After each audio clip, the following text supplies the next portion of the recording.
একটা সময় ডোনাল্ড ট্রাম্পের নেতৃত্বে আফগানিস্তানে তালিবানকে ধ্বংস করা হয়েছিল, ওসামা বিন লাদেন ধ্বংস হয়েছে, ইসরায়েল যেভাবে ভিতরে ঢুকে হামাসের প্রধানকে খতম করে দিয়েছেন, ঠিক একইভাবে বাংলাদেশের এই অর্বাচীন জঙ্গিগুলোকে, অবৈধ সরকারকে উৎখাত করার জন্য বিশ্ব সমুদায় এগিয়ে আসবেন, এটা আমরা আবেদন করব। চিন্ময় কৃষ্ণ দাস প্রভুর একটাই অপরাধ, তিনি সমস্ত সনাতনীদের বলেছিলেন নিজের নিজের পরিচয় রাখুন, কিন্তু সনাতনী হিসেবে ঐক্যবদ্ধ হন। এই কাজটা তিনি করেছিলেন। চট্টগ্রামে 10 লক্ষ লোকের সমাবেশ, রংপুরে 5 লক্ষ লোকের সমাবেশ, গোটা বাংলাদেশ জুড়ে তিনি সনাতনীদেরকে ঐক্যবদ্ধ করে এই জিহাদি শক্তির বিরুদ্ধে, এই মৌলবাদের বিরুদ্ধে, এই জঙ্গিবাদের বিরুদ্ধে, এই পাকিস্তানের নাতিপুতিদের বিরুদ্ধে, এই রাজাকারদের বিরুদ্ধে, এই হাজারি মাদ্রাসা যারা চালায় তাদের বিরুদ্ধে আজকে ঐক্যবদ্ধ করেছিলেন। তাই তাকে গ্রেফতার করে রাখা হয়েছে। শুধু নয়, তাকে প্রসাদ, আপনারা অনেকেই বৈষ্ণব সমাজের সঙ্গে যুক্ত, কার্তিক মাস পালন করেন, দামোদর মাস।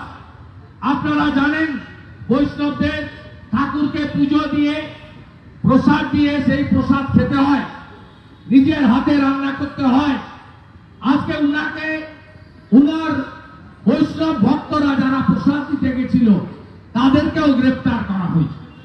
এখন তো আমরা যা শুনছি তাতে উনার শারীরিক অবস্থা অত্যন্ত খারাপ। আমরা এই তরুণ সন্ন্যাসী তার জন্য রাধা মাধবের কাছে প্রার্থনা করছি। আমরা বিশ্ব সমাজের কাছে অনুরোধ করছি, আপনারা এগিয়ে আসুন। এগিয়ে এসে আপনারা সবাই মিলে আমেরিকা, ইসরায়েল, ভারত যারা মৌলবাদ, জঙ্গিবাদের বিরুদ্ধে লড়াই করেন, যা করার দরকার সেই কাজটা করুন। কারণ এরা রাজনৈতিক বা কূটনৈতিক পদ্ধতিতে থামার লোক নয়। এরা যে ভাষায় কথা বললে সন্তুষ্ট হয়, যে ভাষায় কথা বলে একটা সময় ডোনাল্ড ট্রাম্পের নেতৃত্বে আফগানিস্তানে তালিবানকে ধ্বংস করা হয়েছিল, ওসামা বিন লাদেন ধ্বংস হয়েছে, ইসরায়েল যেভাবে ভিতরে ঢুকে হামাসের প্রধানকে খতম করে দিয়েছেন, ঠিক একইভাবে বাংলাদেশের এই অর্বাচীন জঙ্গিগুলোকে, অবৈধ সরকারকে উৎখাত করার জন্য বিশ্ব সমুদায় এগিয়ে আসবেন, এটা আমরা আবেদন করব। আমাদের পরিচয় আমরা বিজেপি করি, আমাদের প্রথম পরিচয় আমরা সনাতনী এবং ভারতীয়। আমরা ঘরে বসে থাকতে পারি না। আমাদের যুদ্ধ করার বা অস্ত্র নিয়ে যাওয়ার কোনো সুযোগ নেই, কিন্তু গণতান্ত্রিক ভাবে সীমান্তের বর্ডারে দাঁড়িয়ে, বাংলাদেশে ডেপুটি হাই কমিশনারের সামনে দাঁড়িয়ে এবং প্রত্যেক দিনই রাজ্যের এ প্রান্ত থেকে ও প্রান্ত হিন্দুদেরকে সঙ্গে নিয়ে আমরা এই অন্যায় অত্যাচারের বিরুদ্ধে রাস্তায় নামছি। এটা আমরা যদি না করি, আমরা যদি ঘরে বসে সোশ্যাল মিডিয়ায় করি, তাহলে কিন্তু আমরা সমাধান করতে পারবো না। তাই আজকে আমরা অন্য জায়গার সাথে সাথে এখানেও পথে নেমেছি। ফিরহাদ হাকিম তিনি তো বহু গুণে গুণান্বিত। কি বললেন? পাকিস্তানের সাংবাদিককে এনে মোমিনপুর, ইকবালপুরে গিয়ে বললেন ইয়া ভি এক মিনি পাকিস্তান হ্যায়। তিনি কি বললেন? তিনি উর্দু কমিটির একটা অনুষ্ঠানে গিয়ে বললেন, আমি সেদিন খুশি হব যেদিন উর্দুতে পশ্চিমবাংলায় 50% লোক কথা বলবে। তিনি কি বললেন? একটি ধর্মীয় অনুষ্ঠানে গিয়ে বললেন, আমার ধর্মে জন্মগ্রহণ করে আমি সৌভাগ্যবান, যারা আমার ধর্মে জন্মগ্রহণ করেনি তারা দুর্ভাগ্যশীল। অর্থাৎ তিনি তার ধর্ম দাওয়াতে ইসলামে আমন্ত্রণ করলেন আপনাদের সকলকে। বাংলাদেশে তাই হচ্ছে।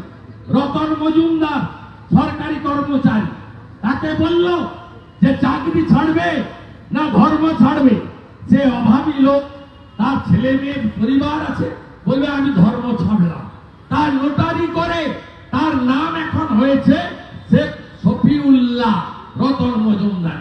এখানেও ফিরাদ বলছে আসুন, আমি আপনাদের দাওয়াত দিচ্ছি, আমার ধর্মে আসুন। আমার কথা নয়, জনাব ফিরাদ হাকিমের কথা টিভিতে আপনারা শুনেছেন।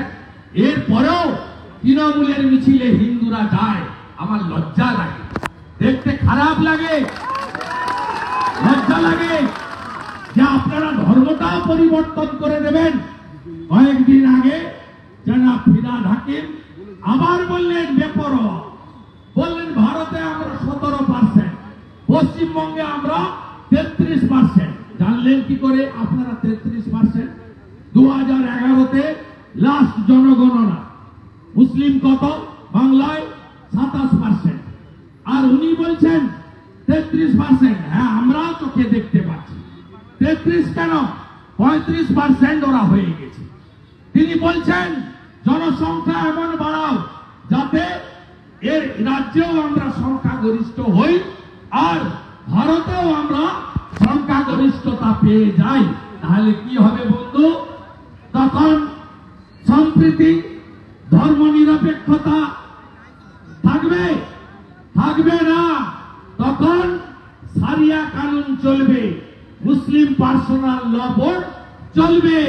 তখন মমতা ব্যানার্জি আর তার ভাইপোকে লাথি মেরে সরিয়ে এই ফিরাদ, সিদ্দিকুল্লাহ, জাভেদ, হুমায়ুনরা বলবে আমাদের মুখ্যমন্ত্রী হবে, তোমরাও যাও ভাগো। এই জায়গায় আজকে পশ্চিমবঙ্গকে নিয়ে যাচ্ছে। তাই আপনাদের সবাইকে ঐক্যবদ্ধ হয়ে এই লড়াই লড়তে হবে। 15ই ডিসেম্বর, এর আগেও আপনারা দেখেছেন। আমরা অত্যন্ত ব্যথিত, লজ্জিত যে ওপারের মোল্লা ইউনূসের নেতৃত্বে, সুদখোর ইউনূসের নেতৃত্বে একটা মৌলবাদী জঙ্গিদের সরকার তৈরি হয়েছে।